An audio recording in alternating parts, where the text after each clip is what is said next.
Existe um buraco no nosso coração. É difícil saber o tamanho dele, mas é grande.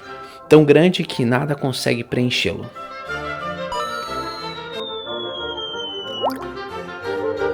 Eu já tentei. Eu coloquei muitas coisas nele, conquistas de todos os tipos, mas nunca foi o suficiente para preencher.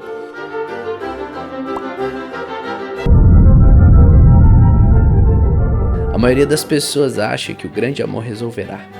A pessoa perfeita. O grande sonho que agora então se torna realidade. Você pega ela e coloca no seu coração. Agora sim. Agora ele está preenchido. Eu tenho tudo o que sonhei. Só que não. Não importa quão perfeito seja, o buraco cresce. Nenhuma conquista, nenhuma pessoa, nem o casamento, nem os filhos. Nada consegue preenchê-lo. O buraco é infinito, como um universo que se expande. É preciso algo tão grande, mas tão grande, que pudesse medir o mesmo universo na palma da mão. Algo que não medisse o amor, algo que fosse a própria definição de amor. Algo que vai além daqui, algo que fosse o início e também o fim. Cabelos como a neve, olhos como chamas de fogo, pés como latão reluzente, boca como uma espada, um rosto como o sol. Foi quando eu percebi. Nada preencherá meu coração. A única coisa que pode preenchê-lo é um presente merecido. Presente esse que não só enche, mas transborda, que faz a vida ter sentido aqui e agora, ali e além.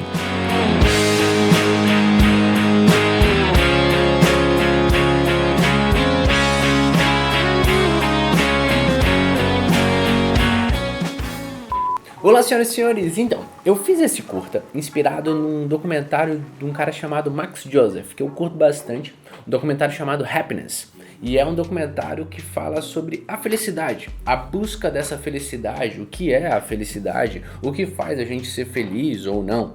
E algumas coisas me chamaram muita atenção. A primeira foi uma busca constante pela realização. Existe um padrão quase que subconsciente de que se eu conseguir algo, então eu vou ser feliz. Se eu realizar aquele sonho, então eu vou ser feliz. Se eu chegar naquela meta, então eu vou ser feliz. Isso é muito comum na cabeça de todo mundo, só que é engraçado porque no próprio documentário ele vai mostrar que de repente você chega lá. E aí quando você chega lá, o tempo passa e aí os seus níveis de felicidade voltam e eles abaixam e aí você percebe que aquilo não era o suficiente. Eu lembro que isso aconteceu muito na minha própria cabeça, assim, né? Coisas incríveis acontecem. Eu lembro quando eu fui caminhar com a tocha olímpica, eu passei lá, fui escolhido para levar a tocha olímpica na época da Olimpíadas no Rio de 2016 e era, que da hora, meu Deus, cara, vou levar a tocha e tal, e aí eu ganhei a tocha. E aí eu lembro que eu corri, e aí a gente, né, tem todo um sistema, revezamento de tocha olímpica, e eu tava correndo, e no meio da corrida, eu tive uma sensação, é isso. e parecia que, poxa, aquilo que ia ser tão incrível, já no meio tava tipo assim, legal, tal. E claro, foi né, eu lembrando hoje é sempre muito legal, mas não satisfazia, era só mais um negocinho. E isso é um exemplo bobo de uma conquista que na época foi legal, por causa que era um projeto social que a gente tinha. Mas aí você vai vivendo a sua vida e muita gente coloca a super esperança no relacionamento, a super esperança quando tem um filho, a super esperança em algo. Só que a vida vai acontecendo e nada supre essa busca insaciável por algo. Uma coisa interessante é a pirâmide de Maslow. Você talvez já viu ela, é uma pirâmide que mostra as fases do que faz uma pessoa ser feliz. Por exemplo, na pirâmide de Maslow, a base é as necessidades filosóficas. É impossível alguém ser feliz se ele tem fome. É impossível alguém ser feliz se ele está com sede, se ele não tem um abrigo, se ele não tem o básico fisiológico para sobreviver. Por isso que toda aquela questão da pobreza extrema, é impossível você querer que essa pessoa seja feliz, essa pessoa tá numa questão de subsistência, ela só tá tentando sobreviver, ela não consegue nem pensar em felicidade, as questões básicas da vida dela precisam ser supridas. Depois que você sobe nessa pirâmide, você vai ter questões como segurança. E aí vai desde segurança no corpo, como segurança no trabalho, uma certa segurança de que eu não estou vivendo sempre no limite. E a gente busca essa segurança através de eu tenho um emprego estável e tudo mais. E por isso que também é muito difícil alguém estar feliz se ele não tem um mínimo senso de segurança. Seja recursos, propriedade, família e tudo mais. Depois do terceiro ponto da pirâmide de Maslow tem a questão do amor e do relacionamento, onde a felicidade, depois que você tem as questões básicas supridas e a questão de segurança, a felicidade vai partir para a ideia de você fazer parte de um relacionamento, de amar alguém, de família, intimidade, necessidades sociais e tudo mais. Depois ele vai partir para a autoestima, depois que você tem as questões de relacionamento, de você ser uma pessoa com uma estima alta, você ter respeito dos outros, você ser visto como alguém que significa algo. E aí, por último, você vai ter a questão da realização pessoal, a autorrealização, aquele seu projeto incrível que aconteceu, aquele sonho que se realizou. São necessidades complexas que vão gerar você uma realização plena e pessoal. Só que o estudo de Maslow, ele é um pouco mais antigo, no século XX. E nesse documentário do Happiness, ele mostra questões mais profundas sobre o que é essa felicidade. E ele começa a questionar, porque quando você faz pesquisas dos lugares mais felizes, onde as pessoas são mais satisfeitas, elas têm uma questão social muito maior do que uma realização individual. Pessoas com realizações individuais, que buscam seus sonhos próprios, elas tendem a ter mais angústias e menos felicidade do que pessoas que colocam essas realizações na comunidade, essas realizações na sociedade, nesse bem entre elas. E aí o próprio Brasil está na lista como uma das sociedades mais ansiosas e angustiadas, porque a gente tem essa busca pela essa realização do nosso sonho, da casa, do carro e da nossa vida, mas acaba que no macro isso não vai satisfazer ninguém. E os países que normalmente se apresentam como mais felizes, eles são países que eles têm menos essa ambição, até porque são países com mais recursos, né? Eles têm mais facilidade para isso e eles procuram satisfações mais na comunidade. E isso eu acho interessante porque, como cristão, a gente olha para esse evangelho que nos leva a viver uma vida de um corpo, a vida de uma igreja, a vida de algo que vai além de mim mesmo. E aí ele vai fazer a gente viver essa vida para que Cristo venha através dessa comunidade chamada igreja. O que é maravilhoso, porque tu vê eles ali se debatendo para tentar entender o que traz a felicidade e nós vendo um evangelho que fala disso há 2000 anos. O evangelho que mostra em Atos uma igreja que tinha tudo em comum.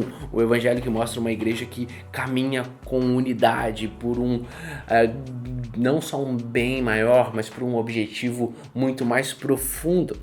E é muito legal ver cientistas e o documentário inteiro se debatendo para algo que, como igreja, a gente ou vive ou deveria viver.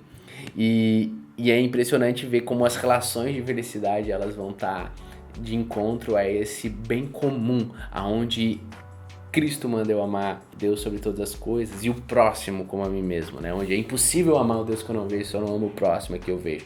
Aonde a alegria ela é compartilhada, né? Afinal, se Deus é amor, é impossível a gente ser feliz sozinho. É impossível a gente ser feliz dentro de nós mesmos, né? Imagina, Deus é o Deus criador e ele cria Adão. E aí tem ali o paraíso e Adão, e aí ele olha para Adão e ele vê que não é bom, ele tá só.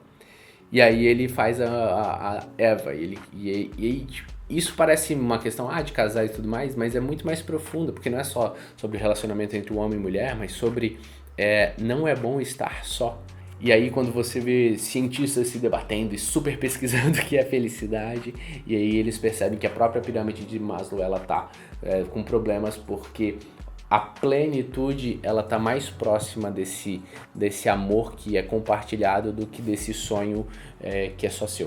E aí vendo o documentário, tentando achar essa solução, eu olho pela Bíblia e eu vejo, por exemplo, o Eclesiastes, onde o autor, né, muitos atribuem a Salomão, né, talvez, provavelmente sim, ele ele vai pensando na vida e ele vê que essa vida, ou pensa um Salomão que tinha mulheres, recursos e tudo, e ele vai vendo essa vida sem sentido. Você lê Eclesiastes, né, ali a ideia do pregador falando que tudo é vão, tudo é passageiro, nada tem sentido, vaidades de vaidades, tudo é vaidade. E aí a conclusão que ele vai chegar é: teme ao Senhor, porque Deus fará vir tudo a juízo. Mas uma coisa eu lembro, que o autor de Eclesiastes não conhecia Cristo. O autor de Eclesiastes, ele vivia numa realidade que era limitada ao que ele podia enxergar, e a grande solução que ele tem é: bom, tema ao Senhor, porque no final de tudo Deus vai trazer o juízo. Isso já é um ensinamento gigantesco para nós.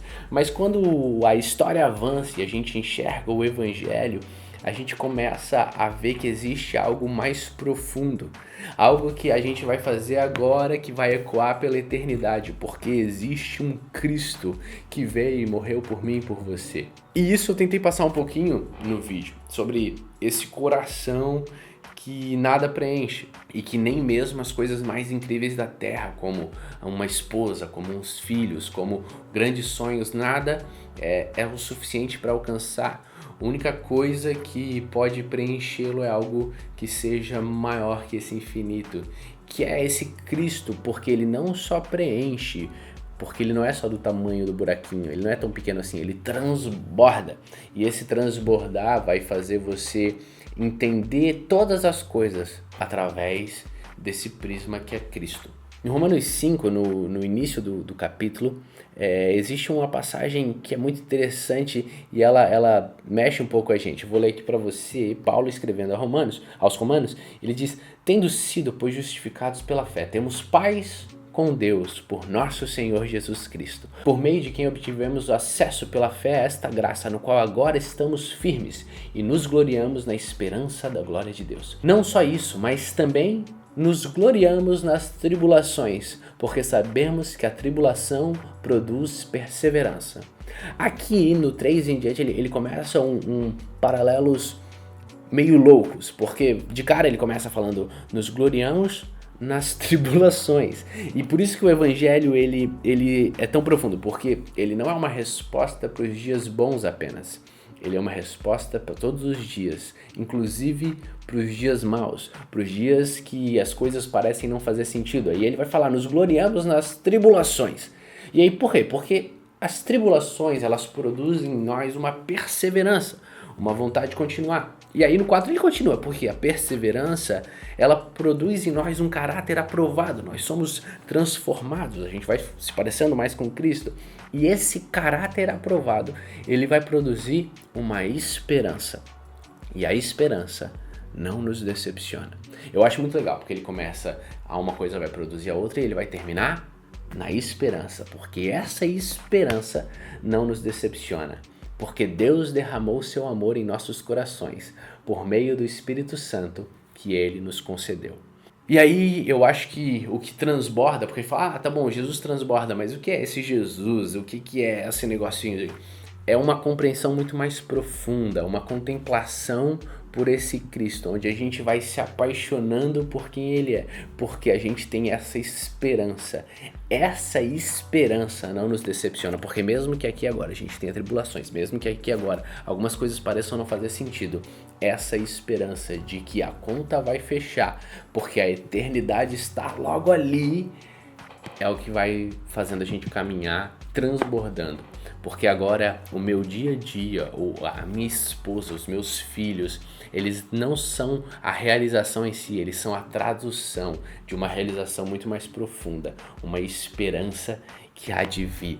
E eu gosto daquela música, e eu quero um dia fazer um vídeo só sobre ela do YouTube, But I Still Haven't Found What I'm Looking For. Ele fala que ele foi nas montanhas, ele andou pelos vales, ele não encontrou o que ele está procurando. E alguns cristãos eles falam assim: não, mas nós encontramos porque nós encontramos Cristo. E sim, essa é a questão. Mas Cristo, que a gente já encontrou, ele ainda não está aqui. Então esse Cristo que ainda não está aqui, ele transborda na esperança. Eu acredito que o reino está vindo e que ele levou todas as minhas vergonhas, né? A música vai cantar isso, porque no final do dia, esse evangelho é esse evangelho de esperança, onde eu vou compartilhar que Cristo me amou quando eu ainda era pecador com um outro pecador. Eu vou mostrar para aquele que está faminto aonde tem pão. Eu vou mostrar para aqueles que estão desesperançosos aonde está a esperança. E aí, com a esperança, ela não nos decepciona, de que a gente vai caminhar em direção a esse Cristo que já veio e que há de voltar. Então, eu gosto disso. Foi um pouquinho que eu tentei passar um pouco poeticamente ali para que a gente aponte para esse Cristo, para essa esperança de que há de vir, essa esperança da plenitude que aqui agora a gente já sente o reverberar, para que ali além ela seja completa. That's all, folks. Se você curtiu, compartilha esse vídeo com alguém que às vezes está sem esperança. Manda para alguém para a gente lembrar mais de Cristo, para a gente se apaixonar mais por Ele. Curte, se inscreve no canal e that's all, folks.